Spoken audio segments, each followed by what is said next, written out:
কলকাতা শহরে সত্যজিৎ রায়ের বাড়ি বলতে আমরা সকলেই চিনি এই বাড়িটাকে, যার ঠিকানা 1/1 বিশপ লেফ্রয় রোড।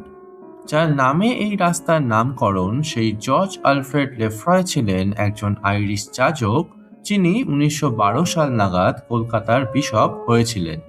তবে সত্যজিৎ রায়ের বাসস্থান এই বাড়িটি তৈরি হয়েছিল এর বেশ কিছুটা পরে, 1923 সালে, এবং তৈরি করেছিলেন সেই সময়ের বিখ্যাত আর্মেনীয় ব্যবসায়ী জোহানেস কলস্তান। শুরুতে এটি ছিল ব্রিটিশ অফিসারদের একটি বোর্ডিং হাউস, এবং স্বাধীনতার পরে এখানে তৈরি হয় সোভিয়েত ইউনিয়নের একটি দপ্তর।